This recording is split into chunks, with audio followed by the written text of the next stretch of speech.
अपन ने पिछली क्लासेज में बात की थी इलेक्ट्रिक चार्ज के बारे में, कूलॉम्स लॉ के बारे में, प्रिंसिपल ऑफ सुपरपोजिशन के बारे में और इलेक्ट्रिक फील्ड के बारे में। आज की क्लास में अपन बात करने वाले इलेक्ट्रिक फील्ड लाइंस के बारे में, उनकी प्रॉपर्टीज और डाइपोल एंड डाइपोल मोमेंट के बारे में बात करेंगे।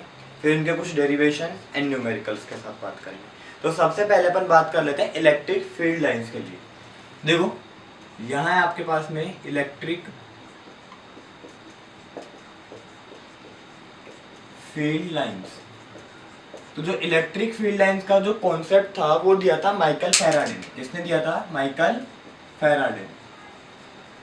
उन्होंने बोला कि ये इमेजिनरी लाइंस होती हैं। इलेक्ट्रिक फील्ड लाइंस कैसी लाइंस होती हैं? इमेजिनरी लाइंस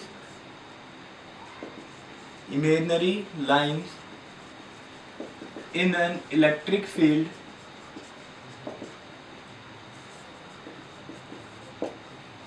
ठीक है। इलेक्ट्रिक फील्ड में क्या होती है? इमेजिनरी लाइंस होती हैं जिनकी वजह से कोई भी चार्ज पार्टिकल क्या एक्सपीरियंस करा पाता है? फोर्स का एक्सपीरियंस करा पाता है या इलेक्ट्रिक फील्ड का एक्सपीरियंस करा पाता है। ठीक है, मान के चलो ये आपकी इलेक्ट्रिक फील्ड लाइन है। ये क्या आपके पास में एक इलेक्ट्रिक फील्ड लाइन है, एक चार्ज पार्टिकल है, मैंने उसको रखा रेंडमली और वो मूवेबल है, वो कहीं भी जा रहा है, घूम रहा है। तो जैसे वो घूमेगा तो अपने चारों तरफ इलेक्ट्रिक फील्ड क्रिएट करेगा। मान के चला कि इलेक्ट्रिक फील्ड लाइन है, किसको रिप्रेजेंट करेगी? इलेक्ट्रिक फील्ड को। अगर मैं इसके कोई भी पॉइंट पे टेंजेंट ड्रॉ करूं, जैसे ये टेंजेंट ड्रॉ कर दी, ये टेंजेंट ड्रॉ कर दी, ये टेंजेंट, तो ये जो टेंजेंट है ये उस पर्टिकुलर पॉइंट पे इलेक्ट्रिक फील्ड की डायरेक्शन को रिप्रेजेंट करेंगे। जैसे ईपी, ये किसको रिप्रेजेंट करेगा? आपके ईक्यू को। ये रिप्रेजेंट करेगा आपके ईआर को। तो इलेक्ट्रिक फील्ड लाइंस के कर्व पे जब भी आप कोई टेंजेंट ड्रॉ करोगे तो क्या किसको रिप्रेजेंट करेगा? डायरेक्शन ऑफ इलेक्ट्रिक फील्ड को। टेंजेंट किसको रिप्रेजेंट कर रहा है? Direction of electric field. Electric field का क्या डायरेक्शन होगा उस पर्टिकुलर पॉइंट पे, उसको रिप्रेजेंट करेगी कौन? टेंजेंट। कब? जब अपन उसको ड्रॉ करेंगे इलेक्ट्रिक फील्ड लाइंस के ऊपर। ठीक है, देखो they are imaginary lines in an electric field, उन जिनके ऊपर अगर आपको टेंजेंट ड्रॉ कर दो तो आपको क्या रिप्रेजेंट करेंगे? डायरेक्शन ऑफ इलेक्ट्रिक फील्ड्स को रिप्रेजेंट करती है। ठीक है ना। तो डेफिनेशन क्या हो जाएगी? Imaginary lines in an electric field when tangent drawn on them represent direction of electric field. ठीक है, डेफिनेशन आई बात समझ में कि इमेजिनरी लाइंस है इलेक्ट्रिक फील्ड में, जब भी आप उन लाइंस के ऊपर एक कोई टेंजेंट ड्रॉ करोगे कोई पर्टिकुलर पॉइंट पे, तो उस पॉइंट पे इलेक्ट्रिक फील्ड के डायरेक्शन को क्या करेंगी? रिप्रेजेंट करेंगी। ठीक है, आगे चलें। अब इसकी प्रॉपर्टीज के बारे में बात कर लेते हैं।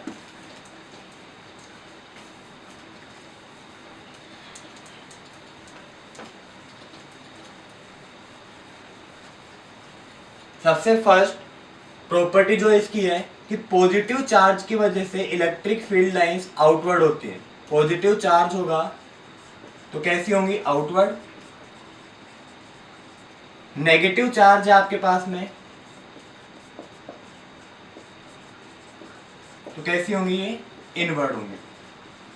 देखो मान लो आपके पास में एक प्लस क्यू है तो बाहर की तरफ इलेक्ट्रिक फील्ड लाइंस किधर होंगी? बाहर की तरफ होंगी। अगर आपके पास में ये हो गया आपका पॉजिटिव चार्ज हो गया, अगर आपके पास में नेगेटिव चार्ज हो तो इनकी डायरेक्शन कैसी हो जाएगी? इनवर्ड हो जाएगी।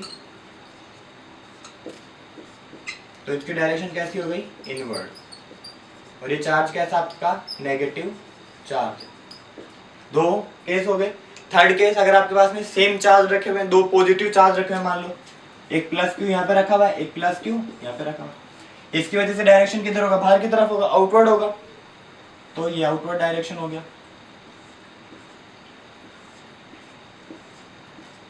ठीक है, इसका लिए भी आउटवर्ड डायरेक्शन हो गई ऐसे।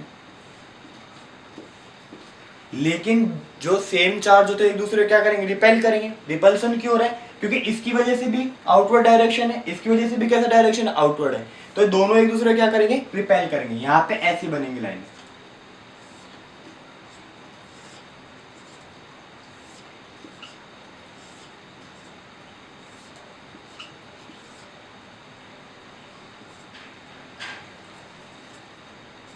तो ये है सेम चार्ज की वजह से। अगर आपके पास में कोई दो पॉजिटिव चार्ज है, दो नेगेटिव चार्ज है, तो थर्ड केस कौन सा गया, सेम चार्ज हो जब आपके पास में।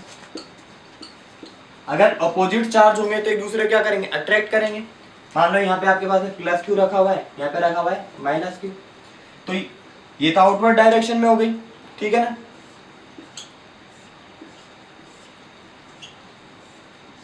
ऐसे इधर कैसे आएंगी इलेक्ट्रिक फील्ड लाइंस, इनवर्ड आएंगी, यहां से स्टार्ट होंगी बाहर की तरफ और इसके पास अंदर की तरफ चल जाएंगी, तो ऐसा।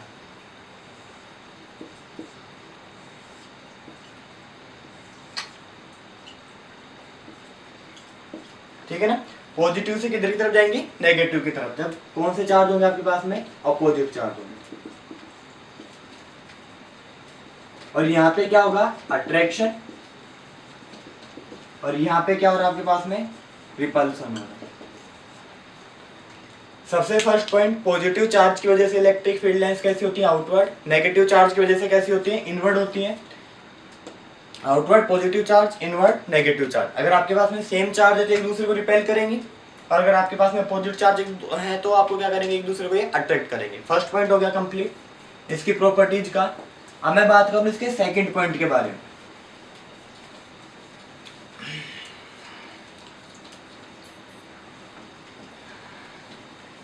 देखो सेकंड पॉइंट बोलता है कि जो मैग्नीट्यूड होता है इलेक्ट्रिक फील्ड लाइंस का, वो मैग्नीट्यूड या number of field lines represent magnitude of charge. Second property क्या है, नंबर ऑफ फील्ड लाइंस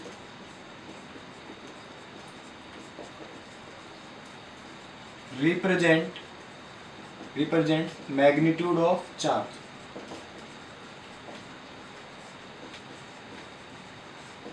जितनी ज्यादा फील्ड लाइंस होंगी उतना ही मैग्नीट्यूड क्या होगा, ज्यादा।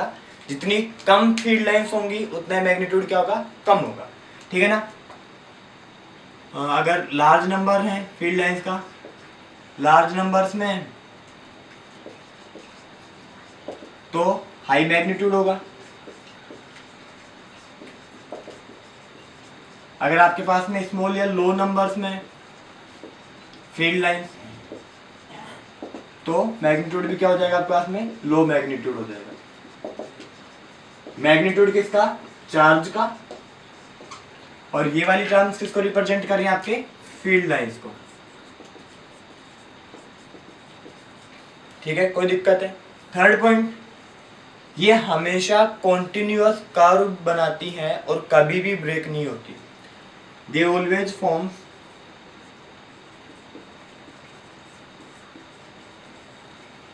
continuous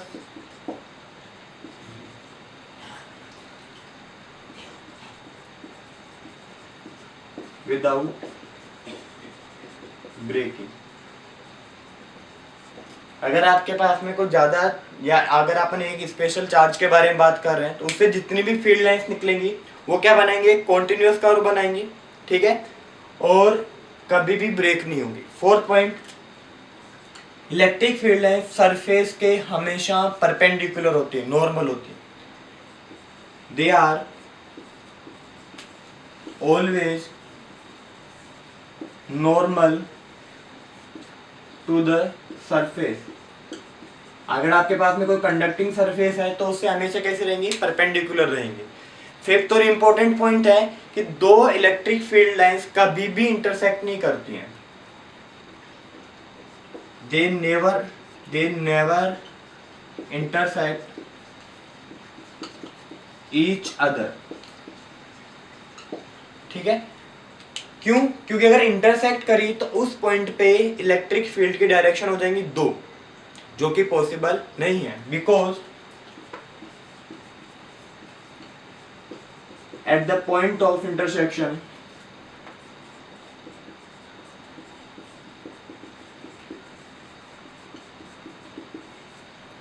there will be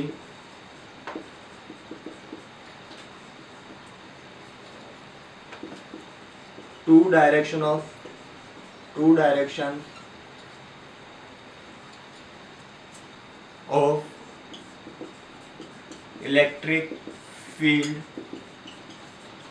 which is not possible. Direction कैसी रहेगी, एक ही रहेगी, विच इज नॉट पॉसिबल। क्यों? क्योंकि इलेक्ट्रिक फील्ड कैसा था, यूनिडायरेक्शनल होता है। मान के चलो एक फील्ड लाइन ऐसे आई और दूसरी फील्ड लाइन यहाँ पे आई ऐसे, ये पॉइंट ऑफ इंटरसेक्शन है, तो इस पॉइंट पे डायरेक्शन एक तो ऐसी हो गई, एक डायरेक्शन क्या हो गई, ये वाली हो गई, तो दो डायरेक्शन हो गई, जो कि पॉसिबल नहीं है। और आपका जो इलेक्ट्रिक फील्ड है वो कैसा होता है, यूनिडायरेक्शनल होता है। इलेक्ट्रिक फील्ड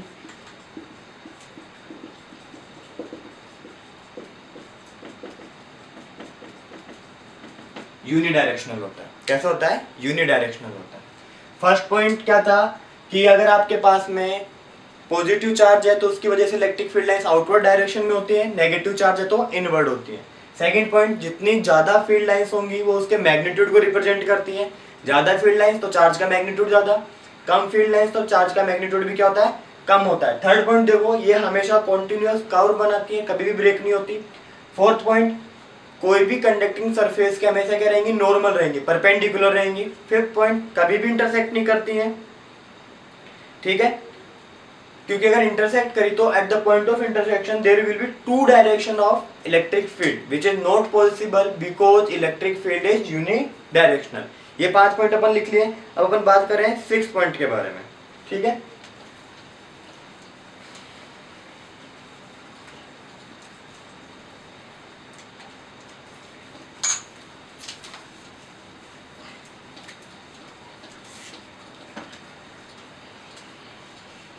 अगर आपके पास में सिंपल एक चार्ज है तो इलेक्ट्रिक फील्ड लाइन इनफाइनाइट तक जाएंगी। डिस्टेंस के साथ में जो इसका मैग्नीट्यूड है इलेक्ट्रिक फील्ड का वो क्या होता रहता है, कम होता रहता है, ठीक है ना। अगर आपके पास में क्या बोले कि जो मैग्नीट्यूड है electric field, uniform electric field है, कैसा है, यूनिफॉर्म इलेक्ट्रिक फील्ड है, तो फील्ड लाइन एक दूसरे क्या होंगी, पैरेलल होंगी। फील्ड लाइंस आर पैरेलल, ठीक है ना। अगर आपके पास में कैसा इलेक्ट्रिक फील्ड है, यूनिफॉर्म, तो फील्ड लाइंस कैसी रहेंगी, पैरेलल रहेंगी। बोले तो उनके बीच का डिस्टेंस क्या रहेगा, सेम। अगर नॉन यूनिफॉर्म है तो वो उनके बीच का डिस्टेंस सेम नहीं रहेगा, लेकिन इंटरसेक्ट तो नहीं करेगी, कोई दिक्कत है, ठीक है। आगे चले, अब अपन बात कर रहे हैं डायपोल के बारे में और डायपोल मोमेंट के बारे में।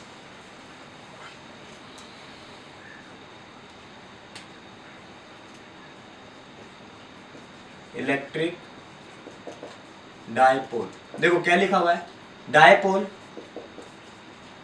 दो वर्ड्स हैं। डाय का मतलब कितना होता है, 2, और पोल का मतलब क्या होगा, पोलैरिटी। एक ऐसा सिस्टम जिसके अंदर दो पोलैरिटी हो, ठीक है ना, उसको क्या बोलते हैं अपन, डायपोल बोलते हैं। इलेक्ट्रिक के बारे में बात करें तो इलेक्ट्रिक चार्ज आ जाएगा। इसका मतलब जब दो, when two oppositely charged particles to opposite charge of equal magnitude are kept at a small distance।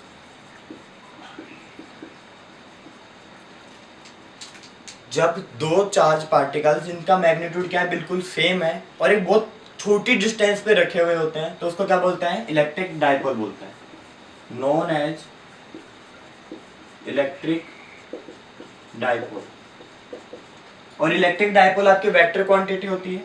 मान के चलो यहाँ पे माइनस क्यू है और यहाँ पे क्या है, प्लस क्यू, और इनके बीच बहुत स्मॉल डिस्टेंस है जो किसके बराबर, आपके 2a के बराबर है। कितना डिस्टेंस है, 2a, ठीक है। तो ये जो सिस्टम है ये किसको रिप्रेजेंट कर रहा है, आपके इलेक्ट्रिक डायपोल को। और इसकी जो डायरेक्शन होती है, डायपोल की जो डायरेक्शन होती है वो हमेशा नेगेटिव से पॉजिटिव की तरफ होती है, फ्रॉम नेगेटिव टू पॉजिटिव, है ना। डायरेक्शन किधर होगी, इस वाली डायरेक्शन में, ठीक है। तो अपन ने बात की डायपोल के बारे में। इलेक्ट्रिक डायपोल जब दो सेम मैग्नीट्यूड के अपोजिट चार्ज बहुत छोटी डिस्टेंस पे रखे होते हैं तो उसको बोलते हैं अपन इलेक्ट्रिक डायपोल। और जो डायरेक्शन होती है हमेशा माइनस से किधर होती है, प्लस की तरफ होती है। अब अपन बात करें डायपोल मोमेंट के बारे में। किसके बारे में बात कर रहे हैं, डायपोल मोमेंट। तो इलेक्ट्रिक डायपोल मोमेंट का फॉर्मूला होता है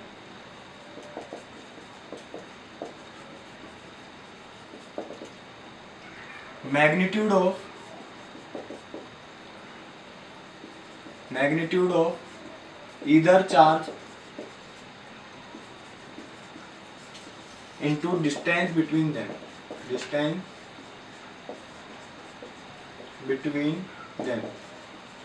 कोई भी एक चार्ज ले लो, या तो प्लस वाला ले लो या माइनस वाला, उसका मैग्नीट्यूड और उनके बीच की डिस्टेंस बोले तो magnitude of charge into distance. Distance कितनी थी आपके पास में, 2a थी। इसको रिप्रेजेंट करते हैं p से। p इक्वल टू हो गया q इंटू 2a के इक्वल, ठीक है। और क्या लिख सकते हैं इसको, 2aq। p इक्वल्स टू कितना होता है आपके पास में, 2aq होता है। मैं अगर इसकी यूनिट के बारे में बात करूं तो यूनिट क्या हो जाएगी, डिस्टेंस की यूनिट क्या होती है, मीटर। चार्ज की यूनिट क्या होती है, कूलम। तो क्या हो जाएगी, कूलम इंटू मीटर। यूनिट क्या हो जाएगी, कूलम इंटू मीटर। और डायमेंशन के बारे में बात करें तो चार्ज की डायमेंशन क्या होती है, a1 t1, a1 into t1।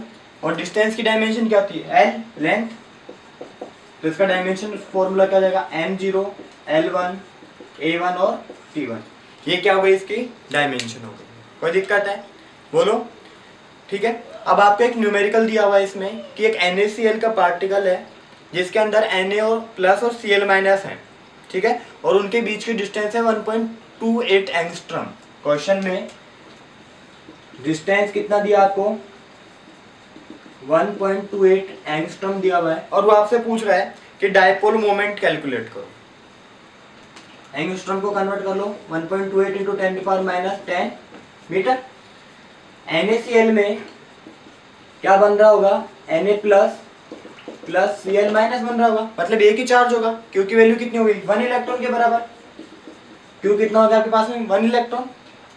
1.6 into 10⁻⁻19 coulomb हो गया। P की वैल्यू निकालनी है, P इक्वल्स टू कितना होता है, Q into distance 2a।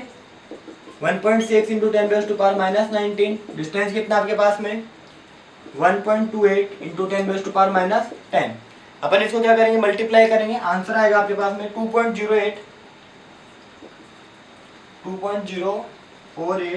Into 10⁻⁻29 coulomb into metre, ठीक है। आगे चलें, चलो।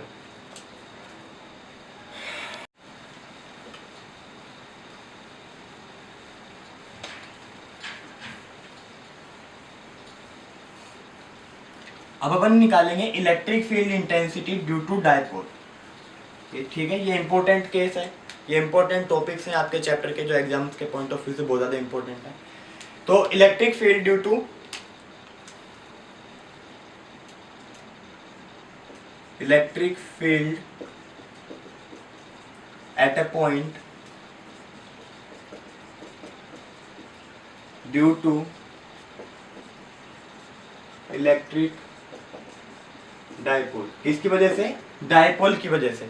अब डायपोल की वजह से अपन दो केस स्टडी करेंगे इसमें, एक तो ऑन द एक्सियल लाइन और दूसरा पढ़ेंगे अपन ऑन द इक्वेटोरियल प्लेन। तो फर्स्ट बात करें अपन on the axial line. On the axial line, ये आपके पास में माइनस क्यू चार्ज है यहाँ पे, और यहाँ पे आपके पास में प्लस क्यू चार्ज।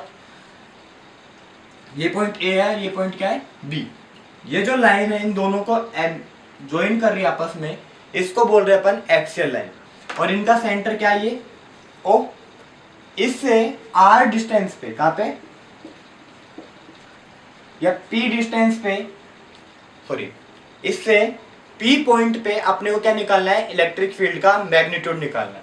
और ओ से जो पी के बीच का डिस्टेंस है वो है आपके पास में आर। और इन दोनों के बीच का जो डिस्टेंस है कितना आपके पास में, 2a है। तो ये वाला डिस्टेंस भी कितना हो गया ए, और ये वाला डिस्टेंस भी कितना हो गया ए। एक बार अपन नेगेटिव चार्ज की वजह से इलेक्ट्रिक फील्ड निकालेंगे, एक बार पॉजिटिव चार्ज की वजह से इलेक्ट्रिक फील्ड निकालेंगे, और दोनों को क्या कर देंगे, ऐड अप कर देंगे, जिससे आपको क्या मिल जाएगा, टोटल इलेक्ट्रिक फील्ड मिल जाएगा। तो अपन निकाल रहे हैं इलेक्ट्रिक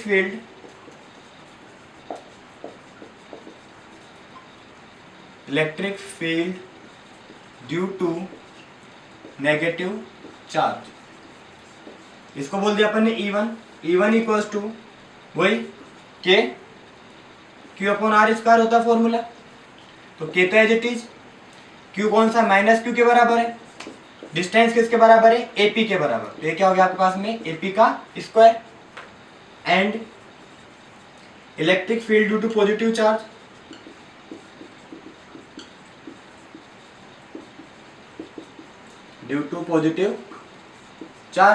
तो वो मान लिया अपन E2, तो वही K Q upon R square, K Q plus का ये तो पॉजिटिव, और डिस्टेंस कौन सी, बीपी।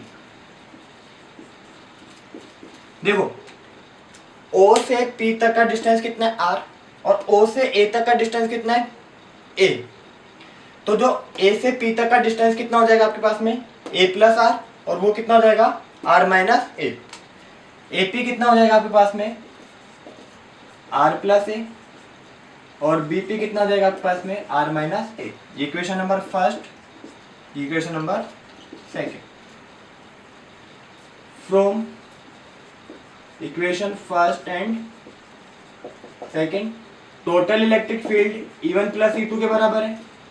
E1 कितना है, minus K Q upon AP square plus के Q upon BP square. K Q में कॉमन ले लूं, तो के क्यू कॉमन लिया और इसको लिख सकते हैं 1 upon BP square minus 1 upon AP square. BP की वैल्यू, AP की वैल्यू आपके पास में रख दो, K Q 1 upon R minus A का whole square minus 1 upon R plus A का होल स्क्वायर। क्या करा, इलेक्ट्रिक फील्ड निकालना था एक पॉइंट पे इलेक्ट्रिक डायपोल की वजह से। सबसे फर्स्ट बात की अपन ने एक्सियल लाइन पे, एक ऐसी लाइन जो दोनों डायपोल्स को आपस में ज्वाइन करती है उसको बोलते हैं एक्सियल लाइन। ये हो गई। तो दो चार्ज है, एक तो पॉजिटिव चार्ज, एक नेगेटिव चार्ज है। तो इलेक्ट्रिक फील्ड भी दोनों चार्ज की वजह से आएगी, एक बार पॉजिटिव की वजह से, एक बार नेगेटिव की वजह से। तो नेगेटिव चार्ज की जो इलेक्ट्रिक फील्ड है उसको बोल लिया अपन ने E1, और पॉजिटिव चार्ज की इलेक्ट्रिक फील्ड को बोल लिया अपन ने E2। तो E1 equals to AP square upon, sorry, E1 equals to minus K Q upon AP square, और E2 इक्वल्स टू कितना हो गया, K Q upon BP square. AP की वैल्यू कितनी आपके पास में, R प्लस A, BP की वैल्यू कितनी आपके पास में, R माइनस A। दोनों इक्वेशन को ऐड कर दिया, कॉमन ले लिया के क्यू, माइनस वाली टर्म को बाद में लिख दिया, तो 1 upon BP square minus 1 upon AP square. BP की वैल्यू आपके पास में, AP की वैल्यू रख दी। अब अपन यहाँ से लेंगे एलसीएम। क्या लेंगे, एलसीएम। देखो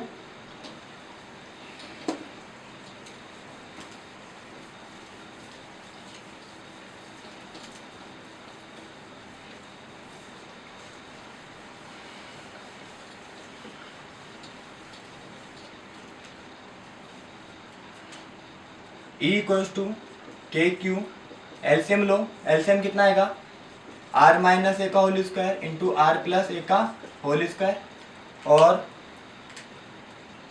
R plus A whole square minus R minus A whole square. ठीक है, अपन इसको क्या करेंगे, आगे सोल्व करेंगे। देखो तो E इक्वल्स टू कितना गया, K Q, A plus B का होल स्क्वायर ओपन करो, R square plus A square plus 2AR minus R square plus A square minus 2AR। ये क्या बन रहा है, A minus B, A plus B, A square minus B square हो जाएगा। कितना हो जाएगा, R square minus A square का होल स्क्वायर। नेगेटिव साइन से अंदर मल्टीप्लाई करो, K Q R square plus A square plus 2AR minus R square minus A square plus 2AR upon R square minus A square का square. R square से R square cancel, A से A cancel. 2AR plus 2AR कितने हो गए आपके पास में, 4AR हो गए। तो E equals to K Q 4AR upon R square minus A square का कितना हो गया, होल स्क्वायर।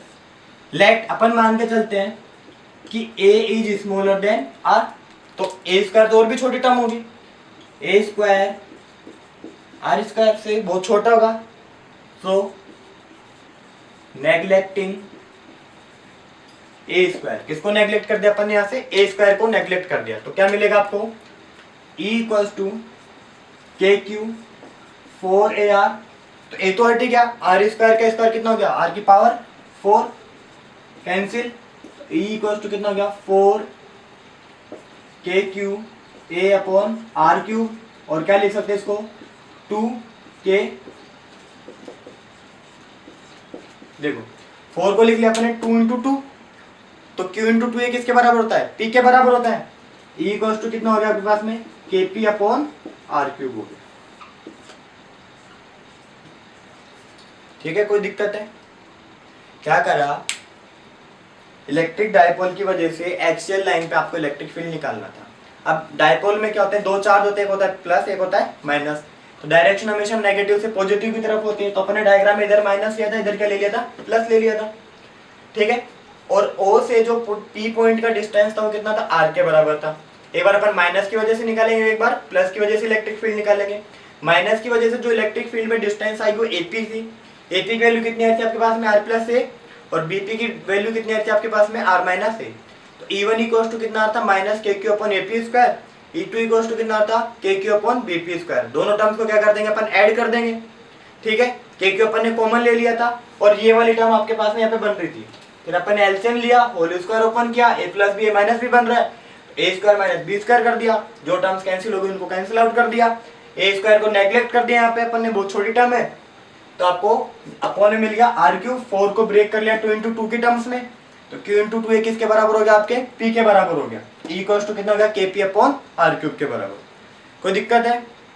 ठीक है, अब देखो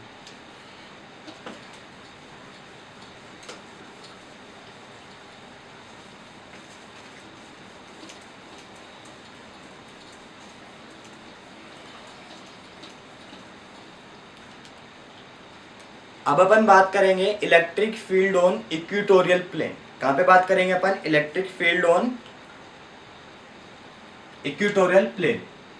सेकंड केस है ऑन इक्वेटोरियल प्लेन।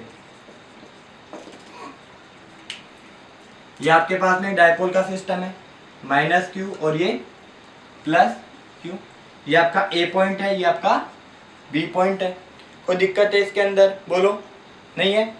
ठीक है, देखो यहाँ पे अपन ने ओ पॉइंट लिया, और इस पूरे की डिस्टेंस कितने आपके पास में 2a है, ये भी a हो गया और ये भी क्या हो गया a। Equatorial plane perpendicular direction में, तो यहां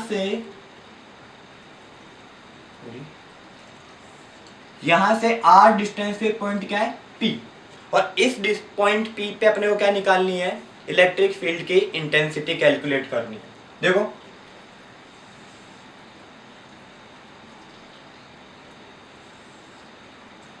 पॉजिटिव चार्ज की वजह से इलेक्ट्रिक फील्ड बाहर आउटवर्ड होगा, नेगेटिव की वजह से इलेक्ट्रिक फील्ड कैसा होगा, इनवर्ड। इसको मैंने मान लिया E1 और इसको क्या मान लिया मैंने E2, ये कुछ ना कुछ एंगल के ऊपर रखे हुए, तो ये हो गया आपका E1, और ये नीचे वाला क्या हो गया आपके पास में E2। ठीक, ये R है, ये क्या A, देखो एक राइट एंगल ट्रायंगल बन रहा है, हाइपोटेनियस निकालेंगे, ये कितना मिलेगा आपको, under root R square plus A square, और इधर कितना मिलेगा, under root R square plus A square. कोई दिक्कत है? नहीं है, आगे चले। देखो electric field due to negative charge, पहले पॉजिटिव चार्ज की वजह से निकाल लें, जो क्या है आपके पास में E1 है, तो E1 इक्वल्स टू कितना हो गया KQ अपॉन BP स्क्वायर, तो KQ अपॉन BP की वैल्यू कितनी है, under root R square plus A square का भी स्क्वायर, स्क्वायर से अंडर रूट क्या हो जाएगा, कैंसिल आउट हो जाएगा, क्या मिलेगा आपको KQ upon R square plus A square मिलेगा। ठीक है, अब अपन नेगेटिव चार्ज की वजह से इलेक्ट्रिक फील्ड निकालेंगे। Electric field due to negative charge, वो कितना आपके पास में E2 है, तो E2 इक्वल्स टू कितना हो जाएगा, माइनस के क्यू, डिस्टेंस कितना ए से पी तक, तो ए पी स्क्वायर, तो minus K Q, A P की वैल्यू कितनी है आपके पास में under root R square plus A square का होल स्क्वायर, होल स्क्वायर से अंडर रूट कट जाएगा, ई टू इक्वल्स टू कितना मिलेगा आपको K Q upon R square plus A square minus, total electric field निकालू मैं, total electric field E equals to कितना हो जाएगा E1 प्लस E2, E1 की वैल्यू कितनी है आपके पास में K Q upon R square plus A square minus K Q upon R square plus A square, तो ये तो जीरो हो गया, ये क्या हो गया आपके पास में जीरो, लेकिन ऐसा तो पॉसिबल नहीं है कि इक्वेटोरियल प्लेन में जो इलेक्ट्रिक फील्ड की वैल्यू कितनी हो जाए जीरो हो जाए। ठीक है, तो क्या करा अपन ने, जो इलेक्ट्रिक फील्ड है E1 और E2 के जो कंपोनेंट्स हैं sine theta cos theta horizontal component और वर्टिकल कंपोनेंट में अपन इसको क्या कर लेते हैं ब्रेक कर लेते हैं। तो देखो क्या बनेगा,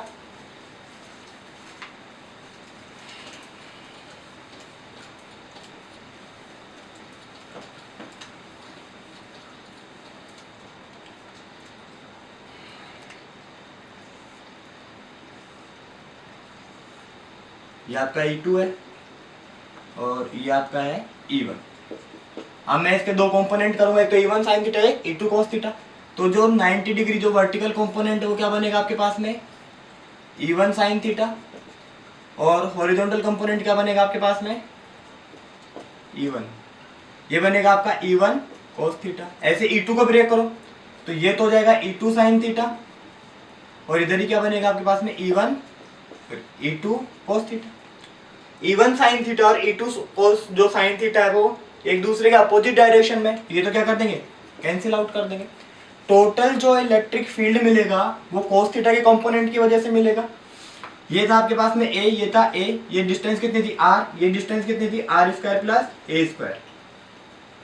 तो जो टोटल इलेक्ट्रिक फील्ड है E वो किसके बराबर है E1 cos theta plus E2 cos theta. अगर मैं मैग्नीट्यूड लूं तो सिर्फ और सिर्फ सिर्फ magnitude of E1 equals to किसके बराबर है मैग्नीट्यूड ऑफ E2 के, तो मैं E को क्या लिख सकता हूँ 2E1 cos थीटा लिख सकता हूँ।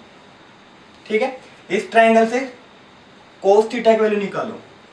cos थीटा कितना होता है आपके पास में बेस अपॉन हाइपोटेनियस होता है। बेस कितना आपके पास में A और हाइपोटेनियस कितना आपके पास में under root R square plus A square. यहाँ पे वैल्यू रख देंगे तो आपको इलेक्ट्रिक फील्ड की वैल्यू मिल जाएगी। देखो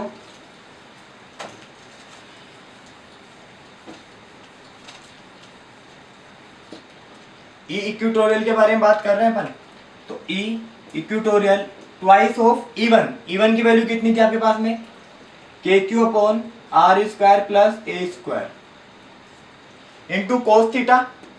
कोस थीटा की वैल्यू कितनी है A upon R square plus A square का अंडर रूट। इस स्क्वायर रूट को मैं पावर हाफ लिख सकता हूँ। ई क्यू कितना हो गया 2 K Q A upon R square plus A square, और R square plus A square की पावर 1/2। ठीक है, और जब बेस सेम होता है तो पावर ऐड हो जाती है। ई इक्वेटोरियल कितना हो गया 2 K Q A upon R square plus A square की पावर 3/2। सिंस वही A is very less than R, therefore A square तो और भी छोटा होगा, नेग्लेक्टिंग ए स्क्वायर क्या मिलेगा आपको इक्वेटोरियल, इसको लिख लो K Q into 2a upon R square की पावर 3/2। तो ये तो p को रिप्रेजेंट करेगा और 2 से 2 कट जाएगा, तो इक्वेटोरियल की वैल्यू कितनी हो गई आपके पास में kp अपॉन आर क्यूब। कोई दिक्कत है? इक्वेटोरियल में क्या करना है आपको, जो इलेक्ट्रिक फील्ड है उसको उसके कंपोनेंट से ब्रेक करना है। साइन थीटा वाले कंपोनेंट एक दूसरे को कैंसिल आउट कर देंगे और कोस थीटा वाले कंपोनेंट एक दूसरे में ऐड अप होंगे। दोनों का मैग्नीट्यूड सेम है तो E1 इक्वल्स टू कितना हो जाएगा आपके पास में E2 के बराबर हो जाएगा। ठीक है, आगे चलें। अब अपन बात कर रहे हैं कि एक्सियल लाइन और इक्वेटोरियल प्लेन के अंदर जो इलेक्ट्रिक फील्ड है उनके बीच में क्या रिलेशन है। तो ई एक्सियल अपन ने क्या देखा था 2 K P upon R cube and equatorial क्या था आपके पास में, के पी अपॉन आर क्यूब। यहां से क्या लिख सकता हूं मैं, के पी अपॉन आर क्यूब की जगह इक्वेटोरियल लिख सकते हैं, तो ई एक्सियल ट्वाइस ऑफ इक्वेटोरियल के बराबर होता है। कोई दिक्कत है यहाँ पे, बोलो, ठीक है ना। आगे चले, देखो इसके बाद में आपके पास में एक न्यूमेरिकल है, आपको दिया हुआ है 2 पॉइंट चार्जेज है 5 माइक्रोकुलाम के -5 माइक्रोकुलाम के, और वो 1 सेंटीमीटर की डिस्टेंस पे रखे हुए हैं। कैलकुलेट बोल रहा है, इलेक्ट्रिक फील्ड इंटेंसिटी निकालनी है एक्सियल लाइन पे, और दूसरा बोल रहा है इक्वेटोरियल डिस्टेंस पे जो है 0.30 मीटर के बराबर, ठीक है ना। देखो ऐसे है, 2 पॉइंट चार्ज है -5 माइक्रोकुलाम और ये आपके पास में 5 माइक्रोकुलाम है, ठीक। आपसे बोला कि इक्वेटोरियल पे निकालो और एक बार निकालो एक्सियल पे। दोनों के बीच का डिस्टेंस कितना है, 1 सेंटीमीटर है। माइक्रोकुलाम को क्या लिखेंगे अपन, 5 × 10⁻⁻6 कूलाम, 5 × 10⁻⁻6 कूलाम। इसको क्या लिखेंगे, 1 × 10⁻⁻2 मीटर, ठीक है। एक्सियल पे जो डिस्टेंस दिया हुआ है, आर की वैल्यू कितनी है आपके पास में, 0.30 मीटर है। आर कितना आपके पास में, 0.30 मीटर। ई एक्सियल का क्या फॉर्मूला था, 2 kp अपॉन आर क्यूब था। पी किसके बराबर होता है, क्यू इंटू 2a के बराबर होता है। के कितना आपके पास में, 9 × 10⁹। पी कितना होता है, क्यू इंटू 2a के बराबर। तो कोई भी एक चार्ज ले लो और डिस्टेंस कितना है, 1 सेंटीमीटर। हो गया, सोल्व करो इसको, कितना मिलेगा, 5 × 10⁻⁸ और कूलाम इंटू मीटर। के की यूनिट क्या होगी आपके पास में, न्यूटन मीटर स्क्वायर पर कूलाम स्क्वायर। आर आपको दिया ही है, रख दो वैल्यूज, 9 × 10⁹ इंटू 2b है, 5 × 10⁻⁸ अपॉन 0.3 का होल क्यूब। तो ये कट गए, पावर कितना हो जाएगा, 18 × 5 × 10 अपॉन 0.3 × 0.3 × 0.3। पॉइंट हटाया, यहाँ पे एक 0 लगाई, पॉइंट हटाया 0, पॉइंट हटाया 0, 6 2। तो कितना हो जाएगा आपके पास में, 2/3, या मैं लिख लूँ 10/3 × 10⁴ न्यूटन मीटर। पहले का आंसर कितना आपके पास में ये है, और आप इसको डिवाइड कर लो, 3.33 × 10⁴ न्यूटन इंटू मीटर। सेकेंड है इसका पार्ट, इक्वेटोरियल प्लेन पे ई इक्वेटोरियल कैलकुलेट करना है। सिंस ई एक्सियल किसके बराबर है, ट्वाइस ऑफ इक्वेटोरियल के, तो ई इक्वेटोरियल कितना हो जाएगा, ई एक्सियल अपॉन 2। वैल्यू है आपके पास में एक्सियल की, डिवाइड कर लो, कितना हो जाएगा, 1.66 × 10⁴ न्यूटन मीटर। आप चाहो तो यहां से कर लो डायरेक्टली, और आप चाहो तो फॉर्मूला लगा के सोल्व कर सकते हो, के पी अपॉन आर क्यूब वाला, आर है पी आपके पास में, सेम आंसर आएगा।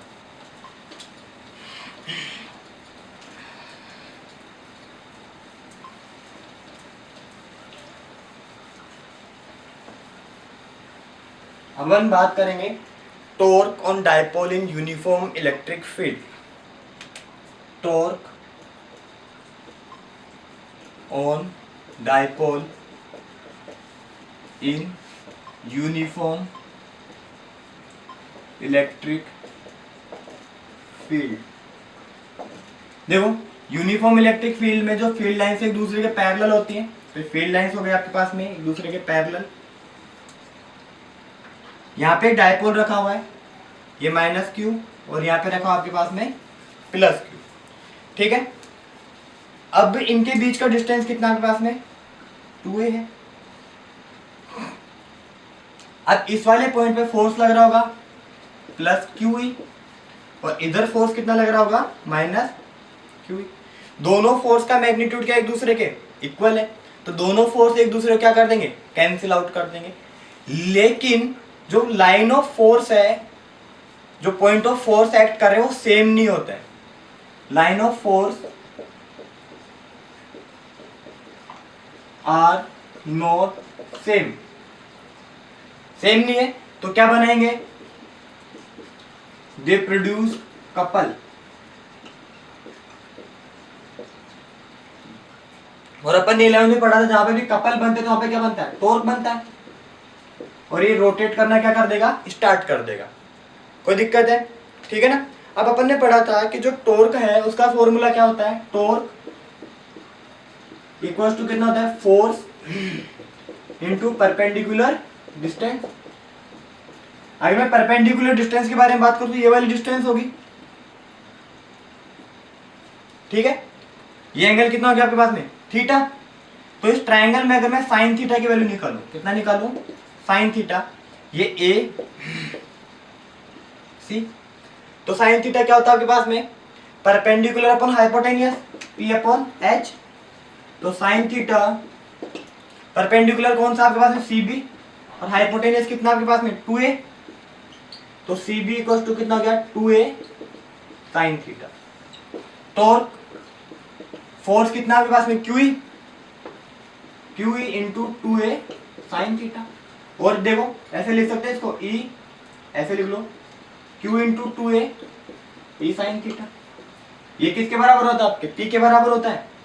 टॉर्क इक्वल टू कितना हो गया, PE साइन थीटा। ठीक है, और यूनिट की बात करें तो कितनी होती है, न्यूटन मीटर। आई बात समझ में। जब भी एक यूनिफॉर्म इलेक्ट्रिक फील्ड होगा तो फील्ड लाइन से एक दूसरे क्या होंगी, पैरेलल होंगी। कोई भी दो पॉइंट पे सेम और अपोजिट फोर्स लगेंगे तो दोनों एक दूसरे कैंसिल आउट कर सकते हैं। लेकिन लाइन ऑफ फोर्स सेम नहीं है तो क्या बनेगा, कपल बनेगा। और क्या कपल होगा तो क्या प्रोड्यूस होगा, टॉर्क, जिसकी वजह से रोटेट करेगा। टॉर्क का फॉर्मूला क्या है, force into perpendicular distance. Perpendicular distance निकाली, वो कितनी मिली आपको, 2a साइन थीटा।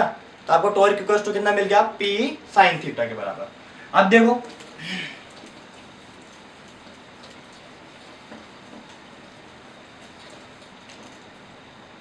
टॉर्क का फॉर्मूला कितना आपके पास में, टॉर्क इक्वल टू कितना है, PE साइन थीटा के बराबर है। If theta equal to 0, torque equal to P sine 0, और साइन 0 की वैल्यू कितनी होती है, 0 होती है।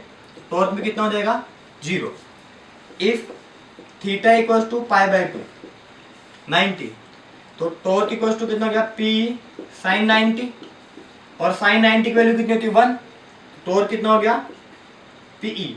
ये टॉर्क की मैक्सिमम वैल्यू है।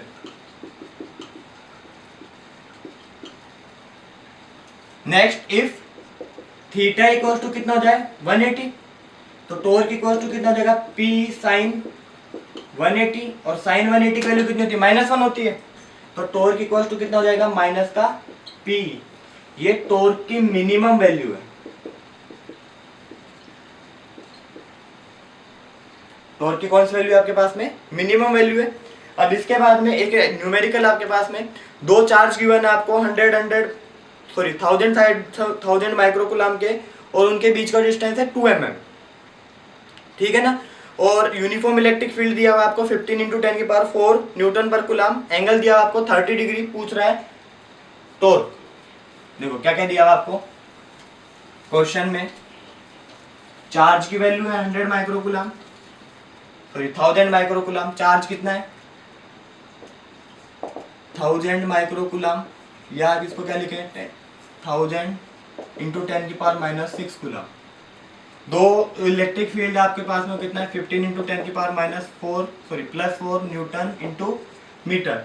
और दोनों के बीच का जो डिस्टेंस दिया हुआ है आपको, वो दिया हुआ है, जो दोनों चार्ज के बीच का डिस्टेंस दिया हुआ है, दिया 2 mm। तो जो डिस्टेंस 2a और कितना है, 2 mm मीटर हो जाएगा। तो टॉर्क इक्वल टू कितना, सॉरी थीटा दिया आपको 30 डिग्री। टॉर्क इक्वल टू कितना हो जाएगा, PE sine theta, Q into 2a E sine theta. Values रखो, Q की वैल्यू कितनी है, 1000 × 10⁻⁻6। 2a की वैल्यू कितनी है, 2 × 10⁻⁻3। E कितना आपके पास में, 15, 4 और साइन 30। देखो 3 से तो 3 कैंसिल आउट हो गया, -4 से 2, सॉरी -6 से 4 तो -2 बचेगा। 15 × 30, -2 और साइन 30 की वैल्यू कितनी थी 1/2 होती है, तो कितना हो गया 15 × 10⁻², और इसको क्या लिखूँ मैं 0.15 न्यूटन मीटर, तो उसकी वैल्यू आपके पास में आ जाएगी। ठीक है, न्यूमेरिकल खत्म। आरबीएससी बोर्ड का chapter number 1 electrostatic theory plus example complete हो गया है।